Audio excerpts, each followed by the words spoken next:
guys, welcome back to the channel. If you're new here, welcome for the first time. Today what we're going to do is we're going to cover a figure that's kind of a nostalgic trip for me because I used to have a figure quite like this when I was a kid. But this one's newer, this one's better, this one's got more bells and whistles. Of course, I'm talking about the G.I. Joe Classified series, Sgt Slaughter. I picked this guy up at my local GameStop for around 30 bucks with the Pro Member coupon. What I'll do is I'll leave a link below from a different option so you guys can get one of those figures of your own. But man, this figure's actually not that bad. I know a lot of people have been giving Hasbro crap for their, the windowless packaging and some QC issues here and there. And I'm pretty sure this is going to be the last windowless box I get from them, just because I don't like the package treatment and not being able to see the figure, because most of my figures are still in box because I'm an in-box collector. But without further ado, what we'll do is we'll take a look at said box and the good Sergeant himself. We'll punch in and get this done.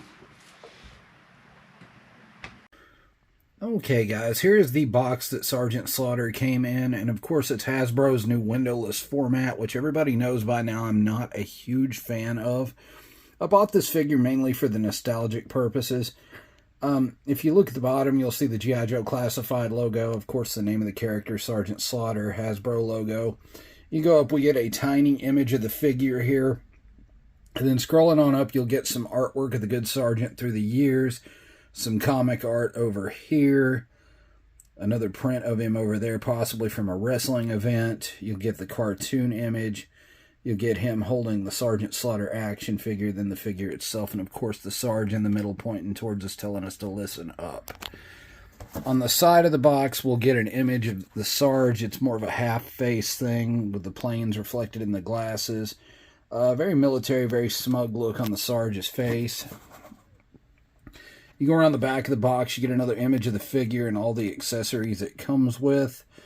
You'll see that here in a moment. You'll get another image of the figure holding the gun, all of his various specialties at the bottom, which you can check the website and find out. Here we get all the legalese from Hasbro. You can pause if you want to read that. On the other side, again, standard classified box, you'll get all the Sarge's specialties still, and he's number 53 in the series. And if you look at the bottom, here's some more legalese and the barcode. When you open Hasbro's windowless package, you'll now be treated to this, which is basically a cardboard bed for the figure with twine around it, just securing him in there. And if you look here, all the weapons and things are going to be in this secondary box that's made to look like a weapons case with a little code pad on it. It'll say Sgt Slaughter. Of course, if he's 53 in the classified series again. And when you open that, you'll be treated to a baggie and several of his accessories taped to cardboard instead of in a plastic clamshell. Okay, here's a look at the accessories the Sergeant comes with. Of course, you get his Drill Sergeant hat. If you look, there's a nice gold paint job with his rank there. You get two fisted hands, a hand for holding, a hand for pointing. You'll get two grabbing hands. The Sarge does have another hand for holding and another pointing hand on him now. He comes with the two fisted hands on him out of the box. You'll get the Sarge's standard whistle. If you look here, you get his mirrored shades. You go down here, you'll get his staff riding crop. And if you look over here, you will get the AK-47 with the clip that does insert and the flashlight that does insert as well.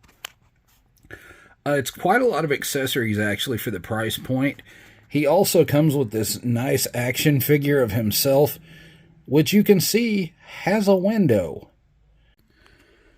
Guys, here's the good Sergeant out of the packaging. You'll see that the facial likeness is definitely good. I do have the pointing hand displayed on him. If you look down here, of course, he does have his staff/crop. You got the sculpting in the pants, which is really good. Knee pads, the G.I. Joe Classified boots are great. He does have the Sgt Slaughter comb over, which was classic for the 80s.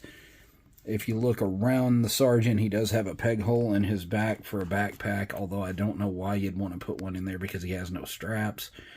Go down, you do see the white web belt again, the sculpting on the pants, double jointed knees. The boots do have a cut at the top. You can rock the feet back and forth again, and toes do move up and down. He does have standard G.I. Joe articulation for the legs. It's kind of like Marvel Legends. He does have double jointed elbows, but they are not pinless. The hands do rotate 360 and move up and down. He does have butterfly joints in the shoulders. He has a neck joint so he can look up and down, and his head is also on a ball joint / dumbbell joint. Let's take a look at Sarge with some of the accessories on. Now here is the Sarge in his more traditional look with his mirrored shades, hat, whistle, and crop. I got this figure because it was very nostalgic for me. I used to have a Sgt Slaughter as a kid, and this figure just encompasses everything about that. It does make me smile, as it was one of my favorite figures as a child. If you can compare this, though, to the Ultimate Macho Man, I may have been wrong. It does kind of scale pretty well with your WWE figures. If you're a guy that has a pick fed or anything like that, this figure does work pretty well. Hey guys, thanks for hanging out with me today and checking out the G.I. Joe Classified Series Sgt Slaughter figure from Hasbro. Again, a huge nostalgia trip for me. As a kid, I used to have a Sgt Slaughter figure, and he came, I think, with the Triple T, which was Tag Team Tank, something like that. It was a pretty good vehicle. And then I had another one that came with the G.I. Joe Warthog vehicle. Of course, those were from the 3.75-inch series with, the little rubber ring, the O-ring in the middle of them. Those figures have been lost in time to me for a long time, so seeing this in a store to actually pick up was pretty cool. Again, I picked them up at GameStop for around 30 bucks with the Pro Member coupon. Pretty good figure, but still not a fan of Hasbro's windowless treatment. I bought this one just because I couldn't pass up on the nostalgia for that. Again, I'm an inbox collector, so not being able to see the figure is kind of a no-go for me. And it should be with a lot of you that unbox figures, because there could be quality issues. Somebody could have swapped the figure in it, anything like that. So I took a gamble on that and picked this one up. Luckily, there were no QC issues, and luckily it hadn't been swapped or opened. So, I mean, if you're a fan of that kind of packaging, great, pick it up. Collect what you love. That's what I always say. But again, this figure, big nostalgia trip for me.